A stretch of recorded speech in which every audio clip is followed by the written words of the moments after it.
안녕하세요. Eat Bible입니다. 오늘 묵상할 본문은 사도행전 6장 8절에서 15절까지의 말씀입니다. 먼저 오늘 본문을 읽겠습니다.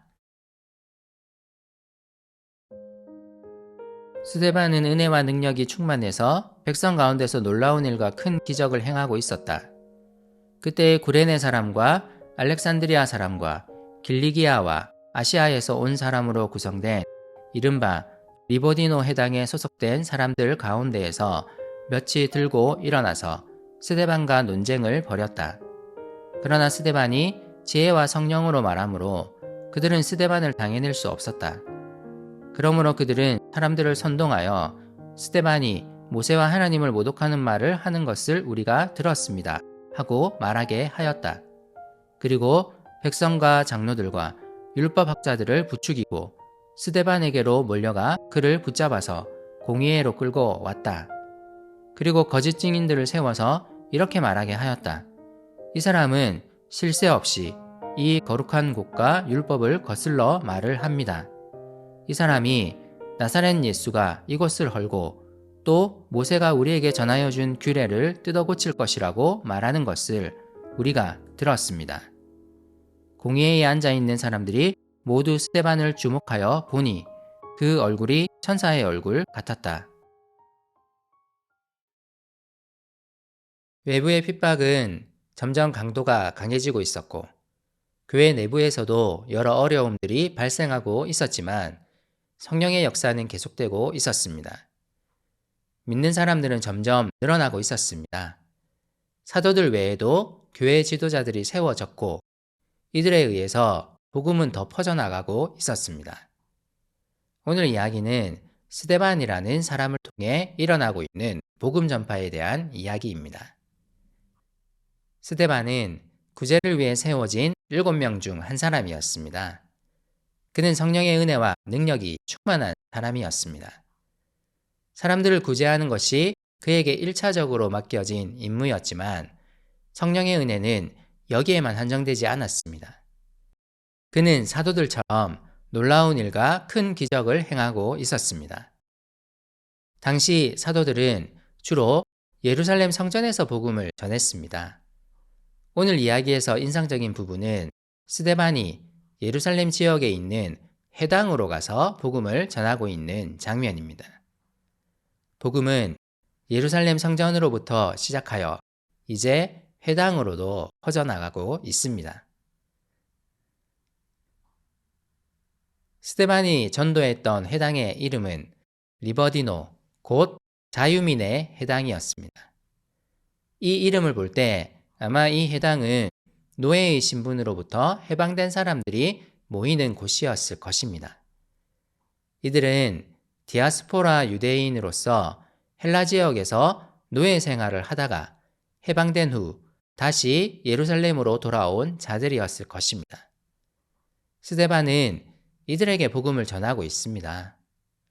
하지만 이 사람들은 유대교에 매우 철저한 사람들이라서 복음을 전하기가 쉽지 않았습니다. 생소한 가르침에 배타적이었던 이들은 스데반과 치열하게 논쟁을 벌이지만 스데반을 당해낼 수는 없었습니다. 그가 성령의 은혜로 지혜롭게 말했기 때문입니다. 그래서 그들은 스데반을 몰아내기 위해 다른 방식을 선택합니다. 그들은 유대교에 열심히 있는 주변 사람들을 선동하여 스데반이 모세와 하나님을 모독하는 말을 했다고 모함합니다.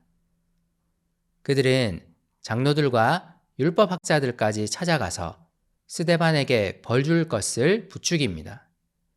그리고 마침내 스데반을 공회로 끌고 가 재판대 앞에 세웁니다. 스데반에 대한 온갖 거짓 증언들이 난무합니다. 공회의 지도자들을 가장 자극할 수 있는 말들을 쏟아냅니다.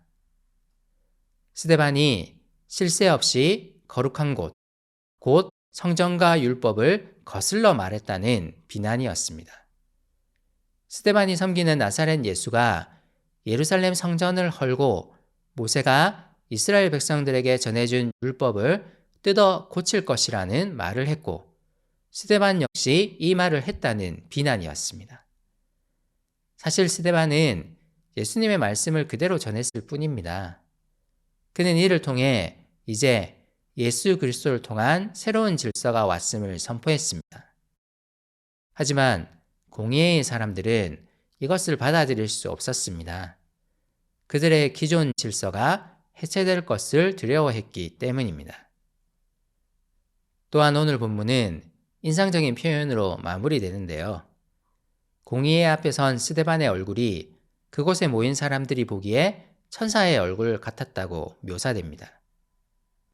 모세는 하나님의 율법을 받아 시내산에서 내려온 후 그의 얼굴이 눈부시게 빛났습니다. 이로써 그가 받아온 율법이 하나님이 주신 것임을 증명했습니다. 사도행전은 모세에게 적용된 이 묘사를 스데반에게 함으로써 그가 하나님의 보냄을 받았음을 보여주려 하고 있습니다. 이제 그가 선포하는 예수 그리스도의 새 질서야말로 공의의 사람들이 따라야 할 질서임을 이야기하려는 것입니다. 새로운 질서가 전해졌지만 많은 사람들은 받아들이지 않습니다. 복음에 대한 핍박은 더 강해질 것입니다. 스데반은 이제 곧 죽임을 당하게 될 것입니다. 그럼에도 복음은 사도들을 넘어 교회가 세운 7 집사들을 통해 예루살렘 성전을 넘어 회당에서 전파되고 있습니다. 복음은 핍박을 이겨내고 살아 움직일 것입니다. 이스라엘 율법과 예루살렘 성전을 넘어서서 그리스도의 은혜와 모든 곳에 임재하시는 성령의 역사를 보일 것입니다. 우리의 삶을 통해 드러나야 할 메시지가 다름 아닌 그리스도 예수의 은혜임을 다시 한번 기억했으면 좋겠습니다.